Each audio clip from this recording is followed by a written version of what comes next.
my college, the University of Louisiana at Monroe, has hosted the Women's Symposium for 9 years straight. The Women's Symposium is meant to bring women of different disciplines together and to help them empower each other while giving them practical knowledge. This year, the different colleges of ULM had different panels of professionals within that field, and they had a schedule of 3 sessions where you could go on 4 different tracks for your different discipline.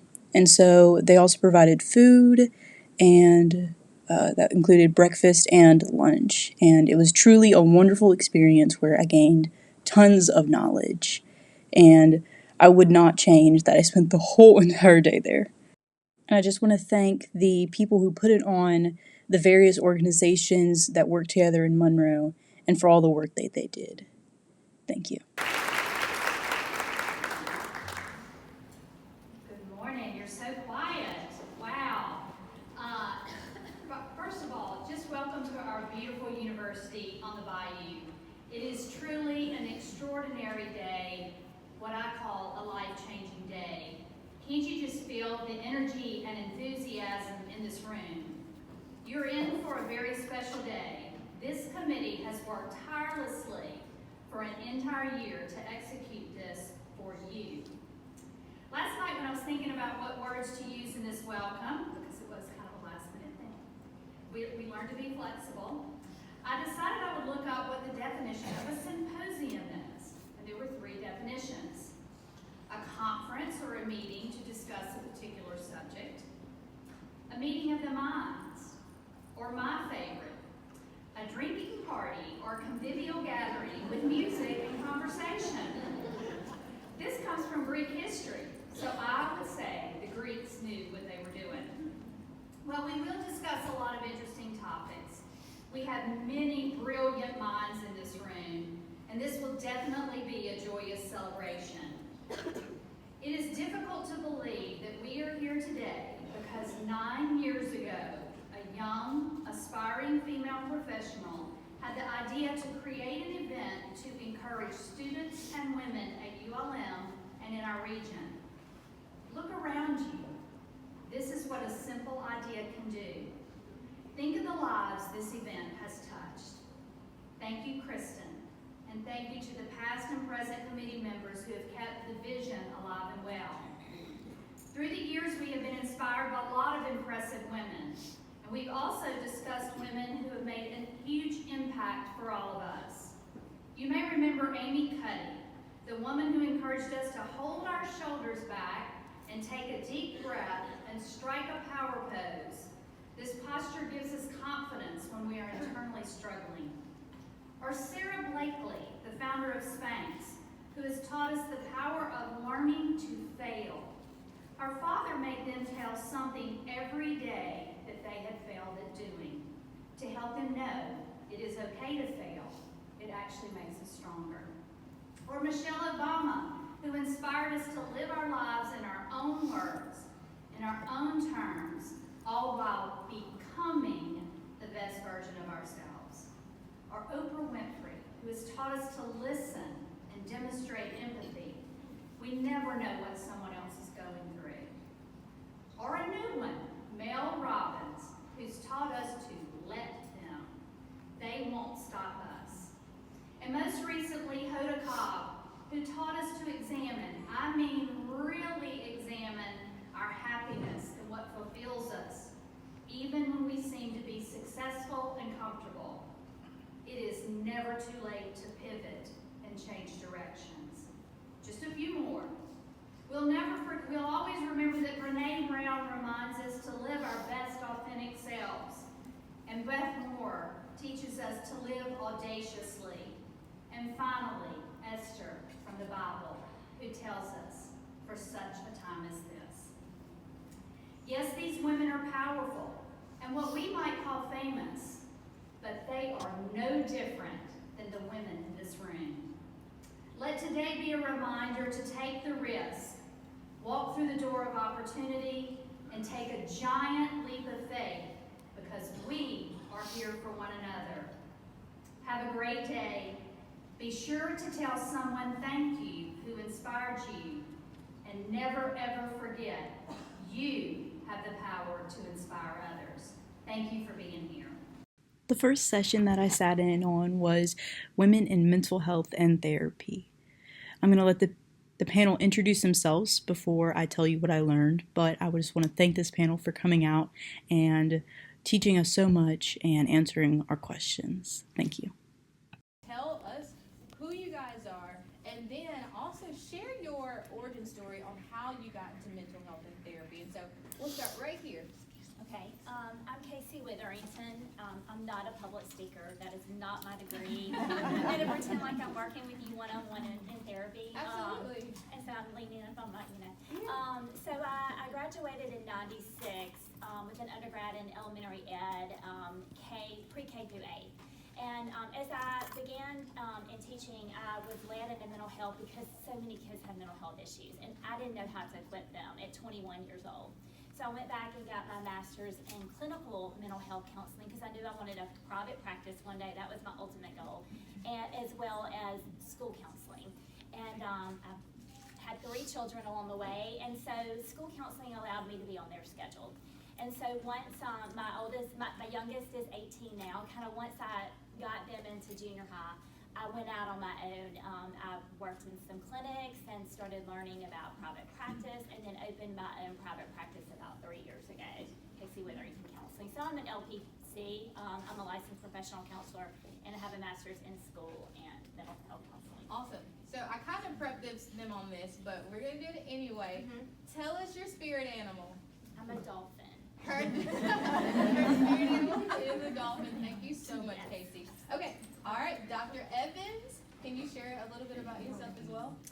Hi, I'm Cheyenne Evans. I have a PhD in English, but since the focus of this symposium is all about transitions, I'm currently in a transitional phase in my life where I'm a second-year master's student in marriage and family therapy. I'm an intern at Finding Solace, which is a private practice in West Monroe. And how I got into the field is that in 2021, my husband and I were victims of gun violence. He died, 39 years old, and I survived, but part of me died with him. For 10 years, we had built a life together, and without him, my life as it was no longer made sense. So I entered therapy for help processing my grief and learning to live with post-traumatic stress disorder symptoms. My husband had been a professor here at ULM, and part of what angered me about his senseless death was the number of students who would no longer benefit from knowing him. So as I began to heal with the help of therapy, I became interested in it as a new career, I suppose as a way of helping to carry on his legacy, and by putting back into the world what I felt had been lost with his death. So if I can help even one trauma survivor manage the isolation and emptiness that I experienced, then I'll consider it a successful career. Wow, Dr. Evans, thank you so much for sharing that with us. All right, Dr. Jenkins, if you will, tell us who you are and tell us about your origin story. So good morning, everyone. My name is Dr. Laurencia Jenkins. I'm a licensed professional counselor and a provisionally licensed marriage and family therapist.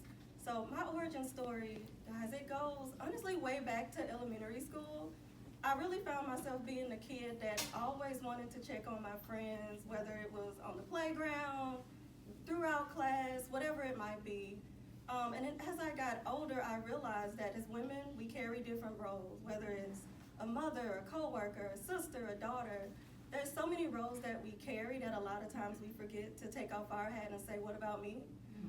And so as a teen, I realized that, what does that space look like? You know, no one really prepares you for like, boom, boom, boom, you're gonna be wearing so many hats. And so for me, I wanted to be a part of an environment where I could foster that space and learn more about it. And so my mom actually, she's somewhere in the audience. Where you at, Mama? There she is. There she is. So I went home, and she always kind of instilled, like, you have the greatness inside of you. You might not know what it looks like, but I'm going to help you foster it. So I went home and I said, Mom, this is what I want to do. I think I was 16 years old. She said, okay, cool, we're going to go to ULM. So I went up to ULM at 16 and like met the psychology department, the MFT department in the summertime, so I was surprised everyone was there. Walked out with a student work position, and from there I got my bachelor's in psychology, and I went on to receive my master's and PhD from here as well in marriage and family therapy. And the rest was history. And so now I'm at Finding Solace. I specialize in trauma-focused informed care. I worked a lot with marginalized populations. I do a lot of narrative therapy, a lot of EMDR. So my biggest thing is just helping people to realize their story. And also I come in as a co-author, right? Because only you know your story, but as a therapist, I help you to kind of foster that and just put together pieces that are gonna just give you just a happy ending, a satisfied ending. Right. That's beautiful. So we're just gonna make a little PSA for our professionals up here. Let's not use acronyms. So what does EMDR? First, I would like to commend these women for the strength that they have, that they deal with not only personal issues, but that they're willing to step into these careers in mental health and therapy, despite the struggle that they've been through, and use it as an avenue to help people. And so they said a lot of good things, more things than I can express, but they took a lot of notes. And so you'll see me probably referring to this a little bit, but the first thing that they kind of addressed was that women go through so much on a regular basis, and it's so important to take care of your mental health. And so the first step is to seek help, whether that be support from friends or family, or possibly professional help, my bad. But yeah, and so I'm not going to say everything that they said, just because that would take a long time. It was about a 30 to 45 minute session, if I believe. But I will say that things that stood out to me. Dr. Evans, the one in the middle, she really addressed misconceptions about therapy. And the biggest one that stood out to me was that the advice of a therapist or a counselor is not to give advice or fix a client's problem. Their ethics actually said that they can't do that. Instead, their job is to help a client identify resources and to help a client facilitate their own growth. And so a counselor is put in place to inspire the client to use their own skills and build those skills so they can solve their own problems.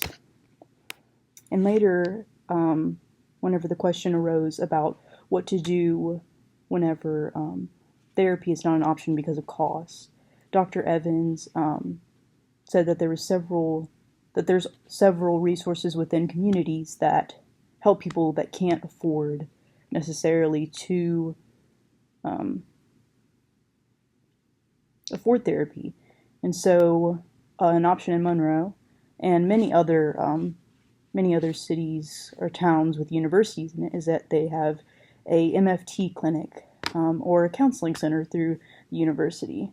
And so the Monroe, MFT stands for Marriage Family Therapy, and it serves students for free, first responders, and veterans for free. And also, they give discounted rates to people in the community. And so they basically they look at your budget and what you need, and they fix prices to that. Another amazing option is telehealth and numerous apps, websites, but it's important not to completely rely on the apps and the websites, because a therapy relationship is really important. And a lot of people that go into therapy struggle with relationships. And so to be able to build a relationship filled with trust and understanding is extremely beneficial to people that struggle in relationships. Additionally, there's tons of nonprofits around the Monroe area and just a lot of resources that might be hidden a little bit, but if you're looking and you're seeking, you will find them. And so that was the first thing that they kind of recognized about the misconceptions of therapy and the possibility of people not being able to afford it. And the next topic that they shifted to that really is of extreme importance to me is professional and personal boundaries. They talked about how boundaries prevented burnout and made sure that we stood up for ourselves. And so one of them said to redefine the word no. That when you say no, it doesn't mean that you're a bad coworker, a bad family member. When you say no, it means that you know yourself and that you know what you need in that moment and what you can handle in that moment. And so when you say no, depending on the situation, it might be beneficial to explain why, and it might not be to.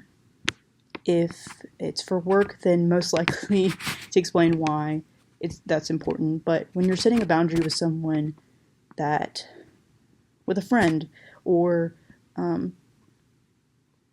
honestly you're just dealing with a really hard situation and all you can say is no.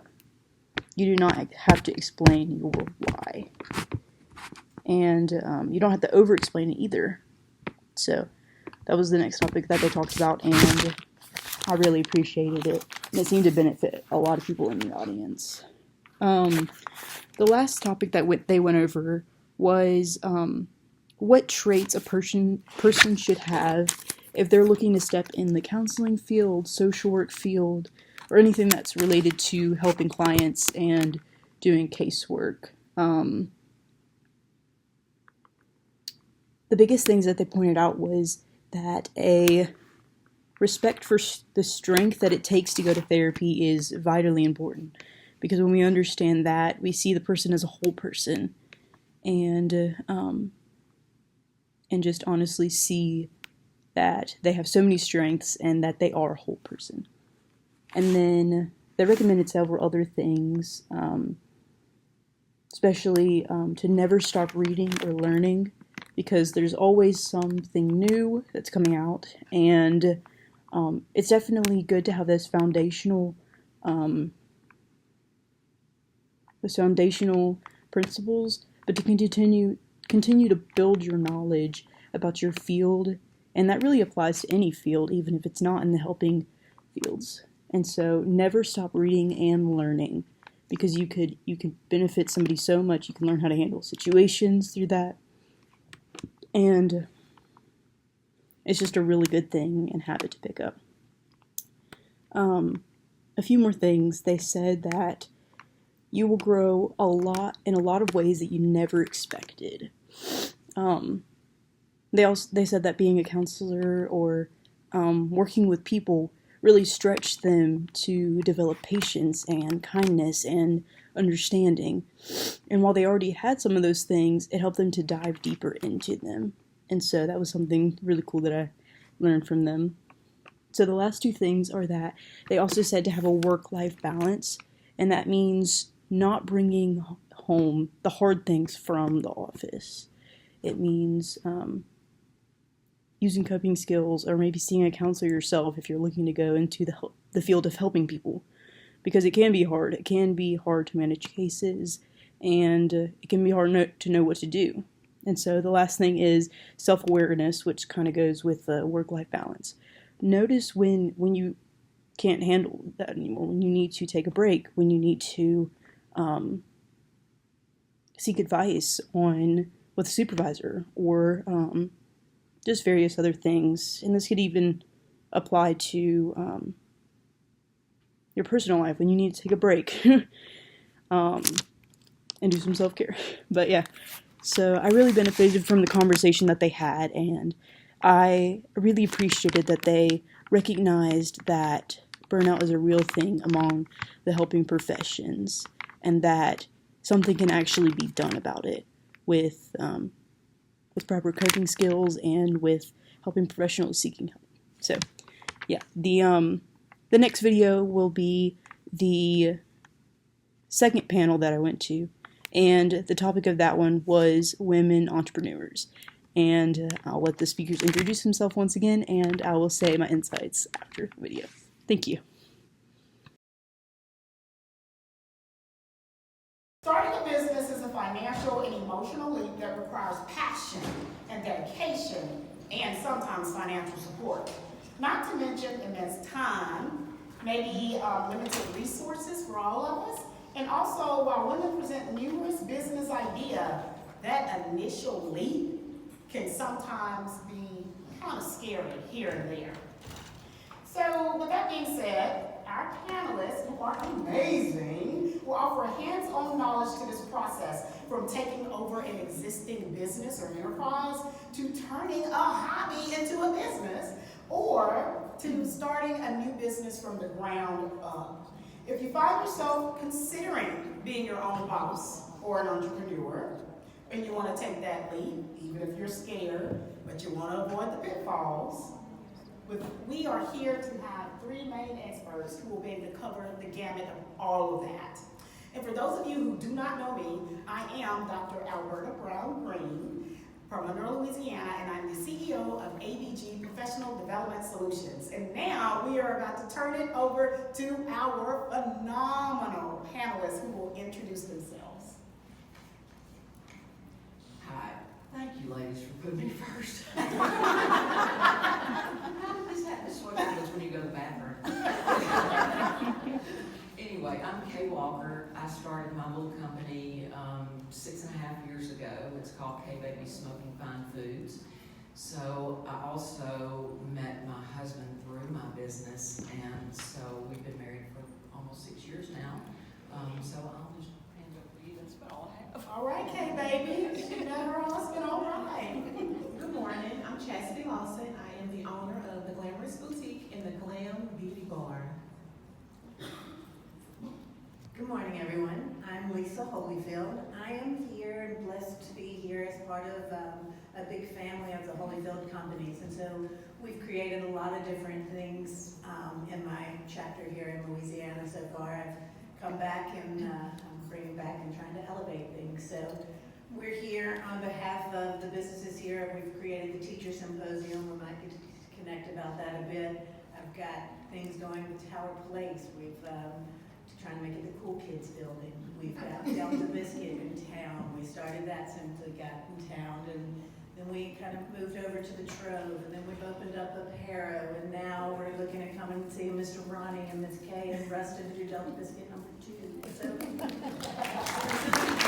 a lot of fun things, but it's a family. My mom's here, my cousin's here, Jessica's here. Like, it's a family, and it's a community, and it's about elevating. So we're here, and thank you. All right. Well, thank you. The session you just saw was Women and Entrepreneurs. The three women that spoke, they actually have fascinating stories, and I wrote some notes about it, so I just wanted to tell y'all about that, just to go in more depth than they did when they first introduced themselves. Miss Lisa, the last one that spoke, she actually grew up in the Northeast Louisiana region, and she left and had a chapter in California and New York for her school, and then just different work that she did. And so she actually had a few children, and she came back to Louisiana during COVID. And her goal overall is to elevate people and to elevate the community. And she uses that word several times throughout the panel. And her ultimate goal is to always ask the question, how are we going to make the community better? And that can actually be seen in her work. And I deeply appreciate that. Miss Chastity, the one in the middle,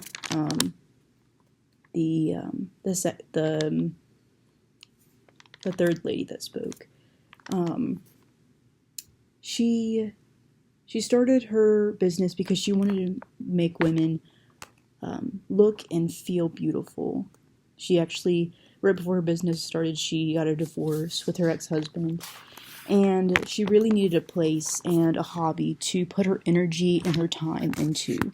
And so she actually said that she sold confidence and self-esteem and wanted to build women up. And she actually went from a car to a 7,000 square foot building with her business. And so I just really want to commend her for her time and her effort and all the work that she's put into her business. And then the second lady that spoke, she started her business 7 years ago after going through a divorce, and because she didn't know what to do or where to go. And so she actually told this story of where she put all of her money that she had on her counter, and she counted it all up, and she had less than $150. And she was 60 years old. And so to look at her successful business now and just see the determination and the grit that she had was truly inspiring. And yeah. And so there were several other things that they talked about, but it really centered around their experience in business and how they got there and why they became entrepreneurs. And so honestly, they concentrated on that. And so they put together their passion and their knowledge, and they all realized that they could not make the wow. They could not make the difference in the community and their business without both. They had to have knowledge and passion, and they did not give up. Miss Lisa actually said that she went to see the world and learn from it, and she brought it back to where she originally was from, and she elevated it. She made it better. And that was something that was truly inspiring. And honestly, sorry, looking at notes. It was really inspiring. And it was interesting to see. I actually asked a question at the end that said, when we had our Q&A, and it said, what experience prepared you to be an entrepreneur? And Miss Chastity and Miss Lisa said some really cool things. Miss Chastity said that her mother actually worked in retail, and she was not afraid to serve. And that's something that really spoke to me, because I try to serve in everything that I do. And Miss Lisa said that serving was a value in her family, and that her parents were both very much involved in the community, and so that was engraved into her. And throughout their talks, they all glorified God in some way and showed that without God, none of this would be possible. Without God, it would not be possible to make lasting change. And so I really appreciated that and really grew from what they had to say. So, yeah. The next video is about women in social sciences. It was amazing to hear all the women's stories about how so many of them were from different disciplines, but they were all united underneath the term social sciences because they all desired to serve people and make a genuine impact. And so I'll let you watch this video of them introducing themselves, and then I'll share what I learned from the panel. Thank you.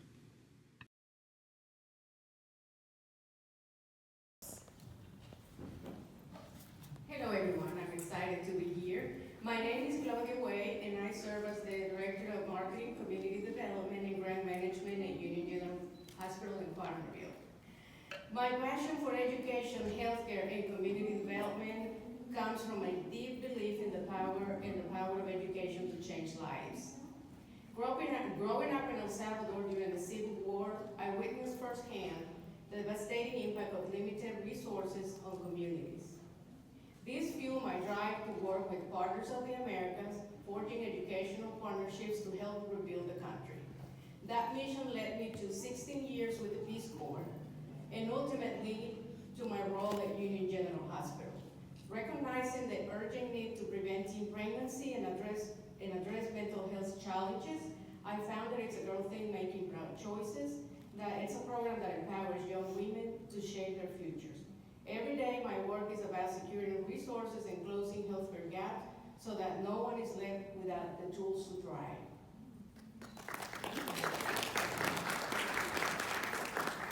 Hey everyone, my name is Helena DeSense. I'm a very low speaker, soft-spoken, and also talk really fast. So put up a hand if I just talk too fast. But I work for the Louisiana Department of Health in the Office of Public Health. I'm the regional surveillance epidemiologist. And I'll share a little bit about my origin story. I'm a two-time ULM graduate, very proud.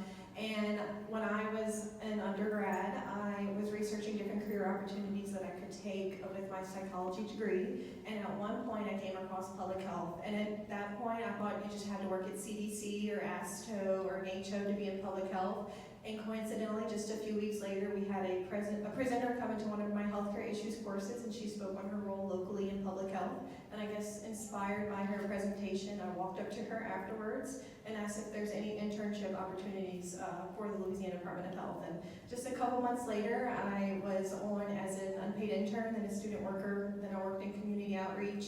And now I'm the regional surveillance epidemiologist, and I cover reportable infectious diseases for all 12 of our parishes. Hi everybody, my name is Haley Middleton, and I am the program director for a nonprofit here in Monroe called Ascent Health. We serve 3 regions, so one here in Monroe, one in the Baton Rouge area, and then one in the Houma Thibodeau area. I also am a trainer for LSU Evidence to Practice for the 988 hotline number that y'all heard about. So it's a mobile crisis de-escalation program, and it's rolling out all across the state of Louisiana. A little bit about how I got here. I was an elementary school teacher for 7 years, and I loved it very much. I had a student in my classroom that came in the 5th grade with an ankle monitor, and I knew that I needed resources. And so I started to look out into the community, and I found so many great programs, and then eventually started working for one of them, and that's Ascent Health.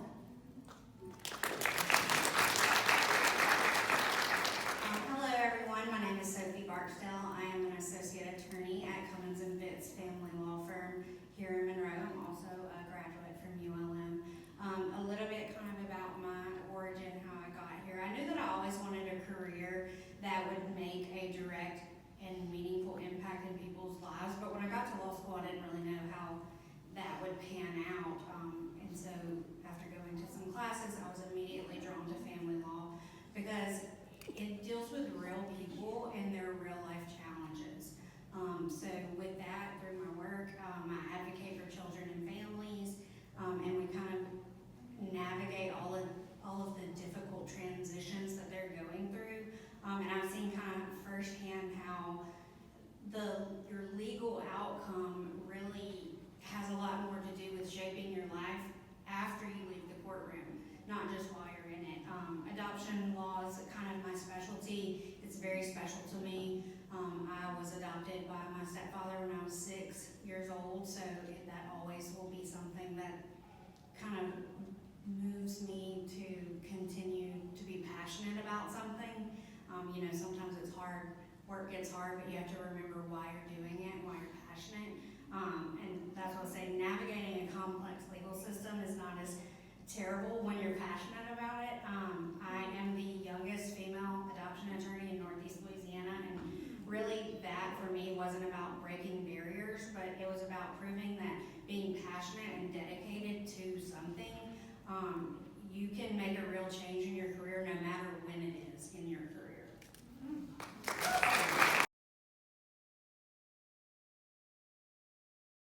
This past video was about women in social sciences, and I really enjoyed hearing from the panel and their stories that showed how passionate, ambitious, and just the perseverance that they had.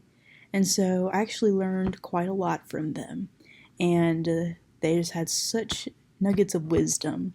And so I'm going to be reading from my notes a little bit, but the first question that they asked was, what has your career taught you about people?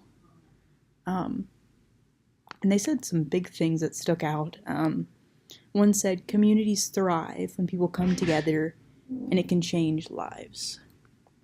They also said one person can truly make a huge difference. And then they also said one family, one youth, and one person at a time.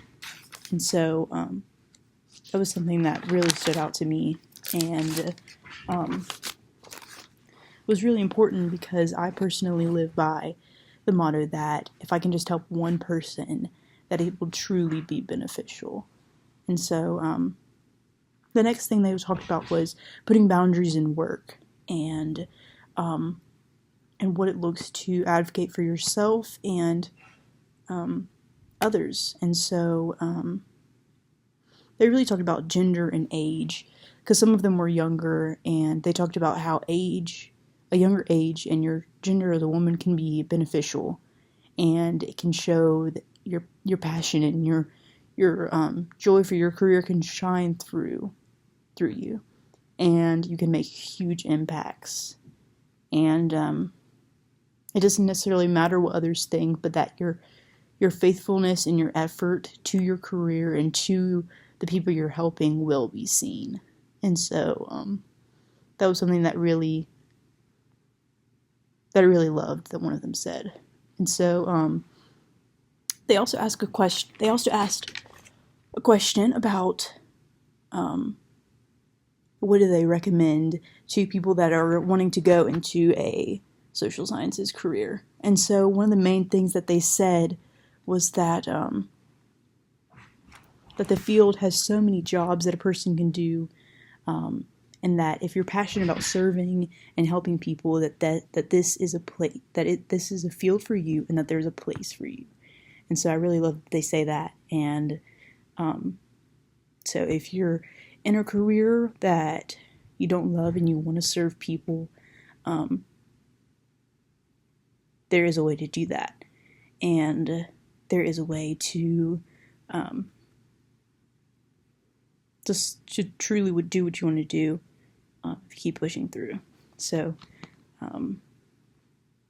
yeah, and so the last question that they talked about was what are some misconceptions about social sciences? And a lot of people refer to social sciences as soft sciences, but they are real, data-driven, and they have a lasting impact. And that's actually something that one of the speakers, they said that, and they also said that it's data with empathy, and that it affects real people in the real world. And so that was just really inspiring to hear, and really motivating me to continue my major in social work, and just really empowered me as somebody that wants to serve people and serve my community. And so this is the end of the video, but I just want to thank everybody that participated in the Women's Symposium, all the mentors and all the people that came out to offer their wisdom and just empower and encourage women in the community and students, and for all the knowledge I gained from this. And I loved creating this video. It took some time, and I know this is a pretty long video, but I really hope that you enjoy this. And so like and subscribe for more content, and I'll be posting more videos in the future. But just thank you so much for watching, and if you're willing, leave a comment saying what was your favorite part about this video. Thank you, and have a wonderful day. Bye.